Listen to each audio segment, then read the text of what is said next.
O Atlético de Madrid não é nenhum coitadinho e essa história precisa parar de ser vendida por aí. Mas você já sabe o porquê? Nesse vídeo você verá números e lembranças que mostram que, comparado a Barcelona e Real Madrid, o Atlético de Madrid não pode ser considerado tão azarão assim. Vem comigo agora.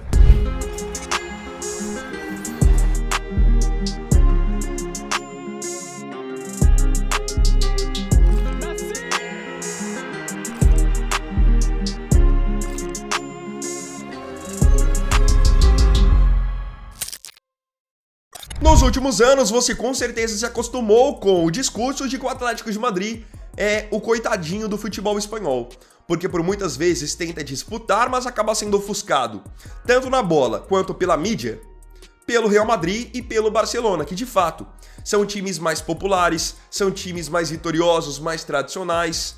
Só que se vende uma história como se o Atlético de Madrid fosse um time coitado. Um time que não tivesse dinheiro para investir, um time que nunca conquistasse título nenhum, que não contratasse jogadores importantes, quase como se fosse um time que sobrevive com jogadores de bairro. Mas não é assim a história. O Atlético de Madrid é um time que por muitas vezes faz frente sim a Barcelona e Real Madrid.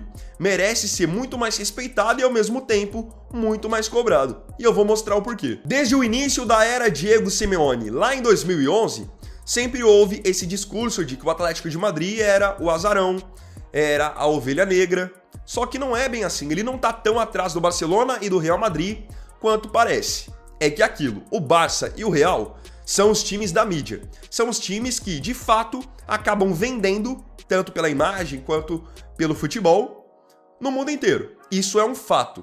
Só que na bola, será que o Atlético tá tão atrás assim? Vou mostrar que não. Além de ter uma estrutura de primeiro mundo, estar com o mesmo treinador há 13 anos, o Atlético de Madrid por muitas vezes vai no mercado e gasta rios de dinheiro. E quando eu digo rios de dinheiro, são rios mesmo. Porque em algumas ocasiões o Atlético de Madrid gasta até mais do que o Barcelona e do que o Real Madrid. Nessa janela de transferências mesmo, nós temos um exemplo perfeito. O Real Madrid investiu 57 milhões de euros para contratar 2 jogadores. O Barcelona investiu 47 milhões para contratar 2 jogadores. O Atlético de Madrid gastou 183 para contratar 4 jogadores, sendo que desses 183 milhões de euros, eles investiram 75 milhões de euros apenas no Julián Álvares, que estava no Manchester City. E aqui eu acho que entra um outro ponto importante. Não é que o Atlético costuma contratar de times que são times, de repente, menores da própria Espanha. Não. O Atlético, pela grana que tem, ele vai atrás de jogadores que atuam em outros times importantes. Então, por exemplo, o Julián Álvares, que estava agora no Manchester City. O City é o tetracampeão consecutivo da Premier League. Antes, no passado, eles contrataram o João Félix, quando o João Félix era uma baita promessa do Benfica. Era disputado por outras equipes.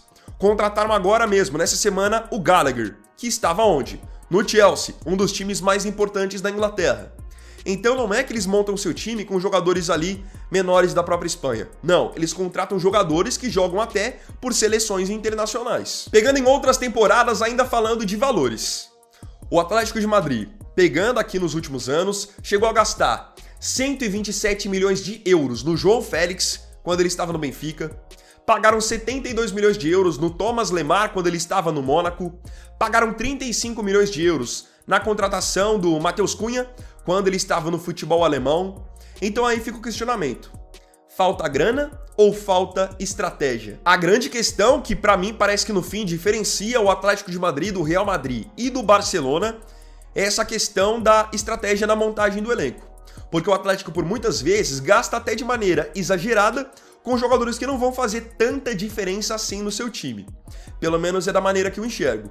Enquanto o Real e o Barcelona já conseguem ser mais pontuais. Nos últimos tempos, muito mais o Real Madrid. Extremamente assertivo. Tanto que o Real Madrid consegue, pelo seu projeto, convencer muitos jogadores a assinarem com o clube de graça. Alguns exemplos, Mbappé, Alaba, Rüdiger, esses caras não chegaram com taxa de transferência. Eles chegaram justamente porque seus contratos com seus clubes acabaram, então eles foram para o Real Madrid. O Atlético de Madrid não tem esse poder de convencimento. E uma coisa que muitos não percebem, mas o Atlético de Madrid está sempre disputando, está sempre brigando por títulos. Não é que o Atlético é um time que contrata e não vinga. Não. Como eu disse, por terem estrutura, por terem o mesmo treinador há muito tempo e por contratarem bons jogadores de fato, o Atlético é um time que tá hora ou outra sempre incomodando. Só na gestão do Simeone eles venceram a La Liga 2 vezes, então não são tão zebras assim. Venceram em 13 e 14 e em 20 e 21. Eles venceram ainda a Supercopa da Espanha em 2014, a Copa do Rei em 12 e 13, são bicampeões da Liga Europa, tendo vencido em 11 e 12 e em 17 e 18, são bicampeões da Supercopa da UEFA, tendo vencido em 12 e 13 e em 18 e 19, e por muito pouco, por questão de minutos, o Atlético de Madrid não é campeão da Liga dos Campeões. O Atlético chegou aí há 10 anos atrás em 2 finais e perdeu as 2 para o Real Madrid.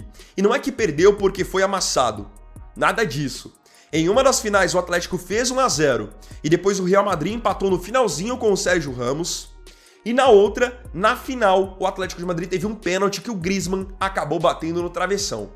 Então, não é tão abaixo do Barcelona e do Real Madrid como a mídia faz parecer ser. Um time com essas conquistas, com essas campanhas, não pode ser considerado um coitadinho.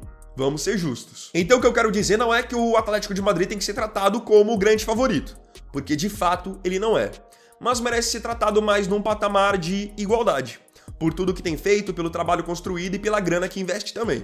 Se hoje o futebol é dinheiro e o Atlético de Madrid tá botando dinheiro na mesa, então ele tem que ser cobrado também. Quando o Barcelona gasta muito, o City gasta muito, o Chelsea gasta muito, o PSG gasta muito e não ganham nada, a gente não fala aqui? Então a gente tem que falar do Atlético de Madrid também. Agora eu queria saber de você aqui nos comentários a sua opinião sobre tudo isso que eu falei do Atlético de Madrid. Você concorda? Você discorda? Importante você colocar a sua opinião aí também para que a gente possa discutir. Então, bom galera, esse aqui foi o vídeo desse sábado. Eu agradeço profundamente a você pela companhia em mais um vídeo do canal. Não se esqueça, se tiver gostado do vídeo, deixe o seu like, se inscreva no canal, compartilhe, comente e me siga aqui também nas minhas redes sociais. Então é isso galera, tamo junto, até amanhã e até o próximo vídeo. Fiquem com Deus e um ótimo final de semana. Vini Weiner aqui, valeu, falou e fui!